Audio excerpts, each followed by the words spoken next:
अस्सलाम वालेकुम my YouTube family. उम्मीद करती हूँ कि आप सब ठीक ठाक होंगे। आज मैं आपके साथ डिश शोरबे वाले आलू और साथ में उबले हुए अंडे, ये रेसिपी आपके साथ शेयर करने वाली हूँ। यकीनन ये आपको रेसिपी पसंद आएगी। बहुत से चैनल्स पे बहुत मज़े की रेसिपीज़ हैं, लेकिन मेरी रेसिपी से ज़रूर बनाइएगा। आप यकीनन आपको बहुत मज़ा आएगा इसको खाकर और इसको बना कर भी। तो चले जी रेसिपी की तरफ चलते हैं जी। बिस्मिल्लाहिर्रहमानिर्रहीम। यहाँ पे जी मैंने हाफ़ के जी आलू ले लिए हैं और 5 अंदर अंडे ले लिए हैं। ये मैंने इनको उबाल लिया, ठीक है। तो इसके अंदर हमने सिर्फ ये मसाले डालने जी। अदरक और हरी मिर्चों को मैंने चॉप कर लिया है, गरम मसाला ले लिया है, लाल मिर्च ले लिया, हल्दी और ज़ीरा और नमक। आप अपने टेस्ट के हिसाब से जितनी चीज़ें डालना चाहते हैं वो ऐड कर ले।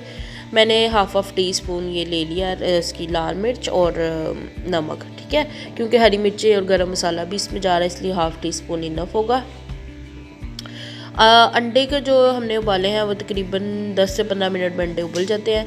तो आलूओं को अब हमने क्या करना है जी, हमने सारा कुछ इकट्ठा ही डाल देना आलूओं के साथ ही। ये मसाले भी डाल दिए मैंने सारे, और साथ ही मैंने इसके अंदर ना ऑयल भी डाल दिया था। ऑयल या घी जो भी अवेलेबल है आपके पास वो भी डाल देना आपने इसके अंदर, ठीक है। ये हमने डाल के अच्छे से इसको मिक्स कर लेना है। और फिर इसके अंदर हमने ये साथ ही यहाँ पे कसूरी मेथी ले ली है, वो इसके अंदर शामिल कर दी है। जैसे आपको अच्छा लगता है वैसे आप ले सकते हैं। अगर जिनको नहीं पसंद कसूरी मेथी वो नहीं शामिल करें। फिर मैंने 10 से 15 मिनट के लिए इनको गलने के लिए छोड़ दिया था। उसके बाद जी हमने ये उबले हुए अंडे इसके अंदर शामिल करने। देखना ना आपने, ये थोड़ी ग्रेवी थोड़ी सी थिक हो रही है तो इसके अंदर फिर आपने ये आलू कह रही है मैंने, देखो ज़रा, अंडे शामिल कर देने छील के।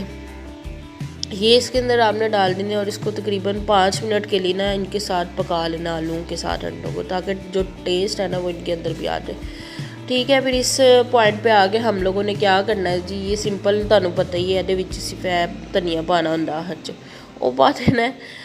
तो ये जी साड़ी डिश तैयार हो गई है, ठीक है। सिंपल रेसिपी, कोई इसमें छचके नहीं है, कोई इसमें रोना नहीं है।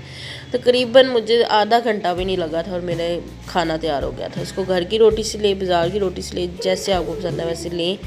घर में बच्चों को दे, बड़ों को दे, ये बहुत अच्छा लगता है। ऐसा लगता है हम सूप ही कोई यखनी टाइप इस तरह की चीज़ खा रहे हैं। तो बहुत अच्छी है ये, सर्दियों में बहुत मज़े की लगती है। गले ख़राब है, ज़ुकाम है, कुछ भी है, बच्चों को बड़ों को ये ज़रूर बना के दें शोरबा, तो बच्चों को बहुत अच्छा लगेगा, ठीक है जी। नेक्स्ट वीडियो के लिए अल्लाह हाफिज़।